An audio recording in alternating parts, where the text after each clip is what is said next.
everyone. My name is Lauren Ernst. This presentation today, we're going to be speaking about Sweden and the great country that is part of Scandinavia.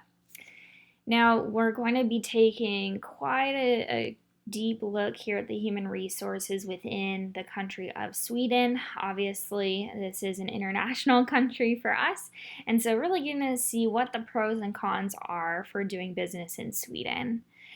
Side note, I did choose this as my country of subject because I personally have multiple family members in Sweden and have spent about 4 weeks total in the country as well. So obviously, I want to learn a lot more about Sweden and dive into the country economy, business, politics, and human resources, of course.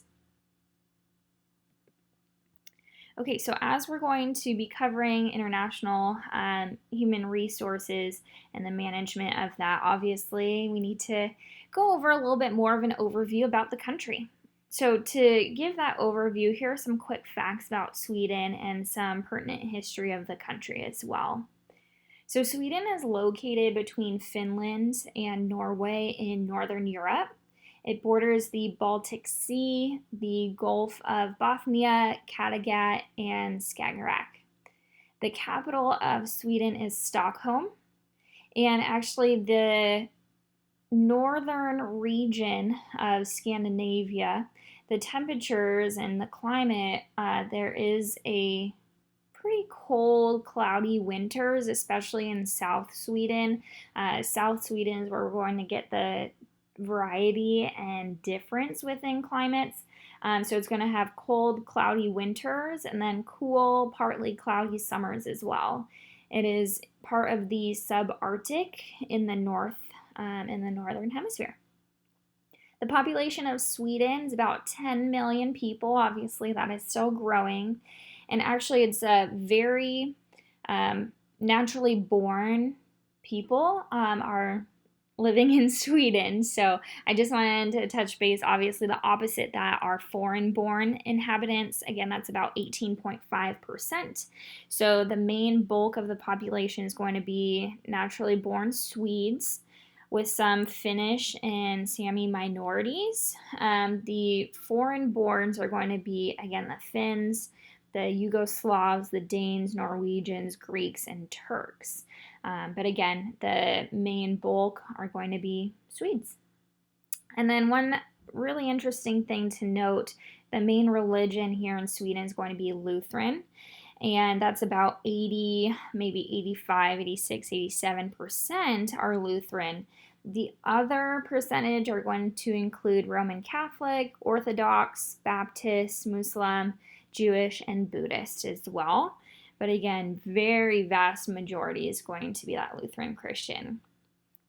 And then the main thing I wanted to highlight here within the nation's history is that most recently in 1995, Sweden did become a member of the European Union, which is huge for us within business and human resources because the EU plays a big part in what we're studying.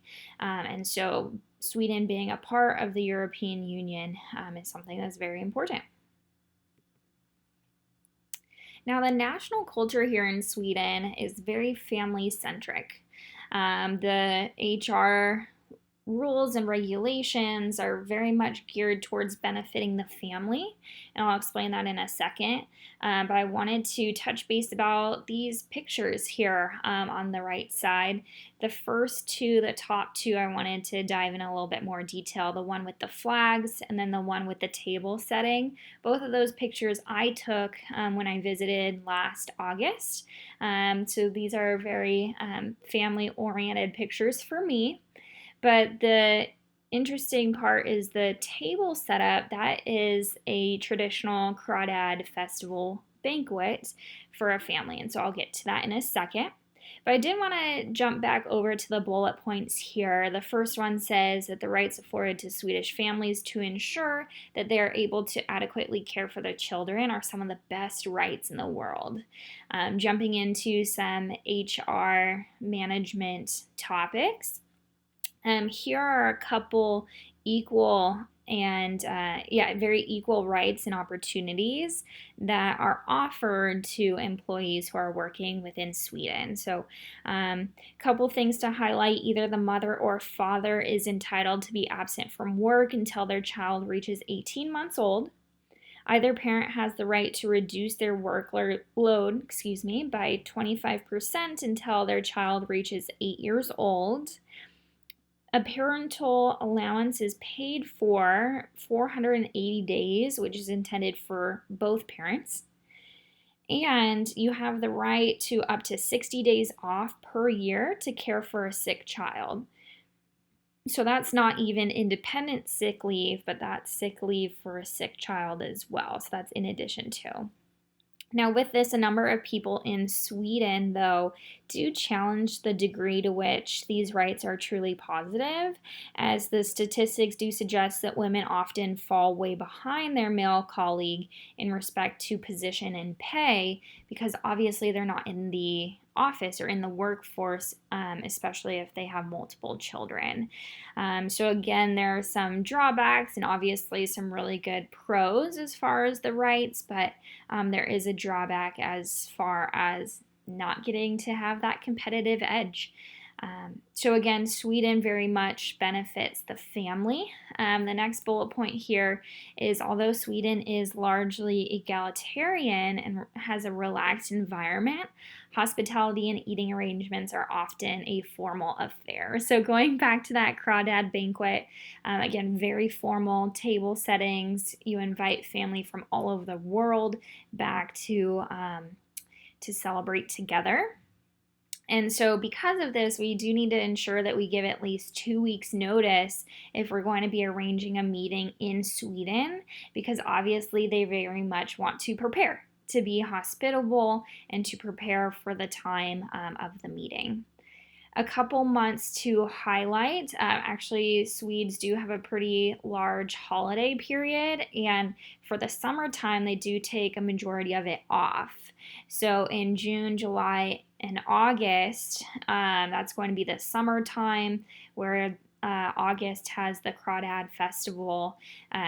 February through early March are also hard spots, to be with. But then also, as with normal European countries, Christmas is a very big deal. And so actually that is the last picture here on the slide. That is Santa Lucia celebration. Christmas is huge for Swedes, and so there's a lot of celebration that's had there.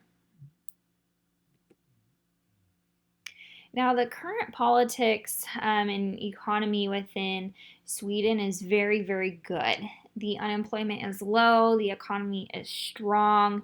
A couple main things to point out is this is a very socialistic country, right?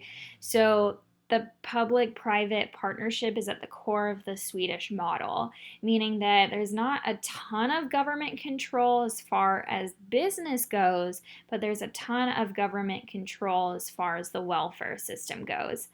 So Swedes do enjoy an advanced welfare system, and their standard of living and therefore life expectancy are almost second to none.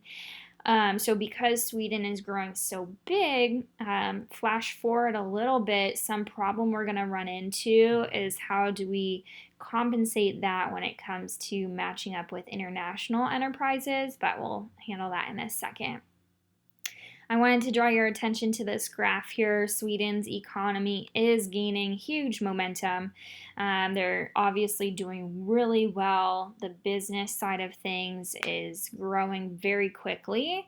And as the government, again, is taking a little bit of a backseat to businesses, the privately owned companies are doing extremely well. And so if we wanted to do business in Sweden, that's a great idea.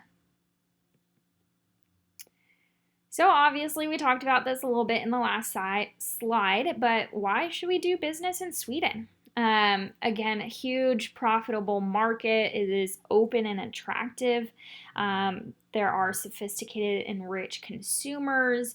It's a very strategic place to have another enterprise. So whether or not this is going to be the host country, It's really a good idea to do business in Sweden as well, because obviously the economy is thriving. Now, I did want to point out that private sector consumers are the largest and most influential group in the company. Through cooperatives, about 1/3 of the population members do profit share, which also increases that buying power and spreads around the wealth a little bit as well. A cooperative is where a main majority of the owners of the company are the general public. One to relate to here in America is the outdoors sporting company REI. That is a co-op as well, and where they pay dividends to their customers as it is very customer owned. That is a large trend in Sweden as well. And then, of course, here the last picture, IKEA. I'm sure a lot of you are familiar with the large furniture company that IKEA is. Obviously, it was founded in Sweden and the headquarters is in Sweden as well. Now, obviously, we're going to be having some big HR challenges for the multinational enterprise. And we'll talk about that at great detail right here. But again, just kind of contrasting the very good idea that it is to do business in Sweden, but also the challenges and implications that we're going to face as an HR team. So to move down our bullet points here of what I wanted to highlight, due to longer life expectancy, there is a need for the well-being of individuals and for the society as a whole to prolong the working life in both ends, right? So for the older staff to be able to work longer, and then for young people to start their professional working life earlier as well. Now, because it is, again, a very socialistic country, there is going to be a lot of needs met for the average person. And so the availability to work is going to be greater. And now I did want to show the contrast. If you look at the top graph there, I want to turn your attention to the tax rate. Sweden is in pink and it's nearly 57% as of 2015. Actually, now as of 2018, that is up to 61% taxes. And so because of that, the average person does need to work a little bit more, right? And work longer in order to compensate for those taxes. And the taxes go to, again, the welfare system, building communities, supporting families, supporting the disabled. So they are very good at nature, but for someone who has a business, income taxes are pretty rough. So obviously Sweden, at least in this graph, is not quite up to the par of Denmark, but in contrast to the United States here in America that we're used to about 46%. So here in 2015, that's about a 10% differential. So that is going to be a big problem for HR management when it comes to compensation and benefits and paying attention to a salary where it has a very large income tax rate. So moving on, there is an increasing need for staff with suitable information and communication technology competencies. And just really as a whole, there is a shortage of ICT professionals. That is really because, again, everything is kind of paid for. Schooling is also largely paid for within Sweden as well. So it's not that competitive, right? It's not that competitive to get a job and to keep a job.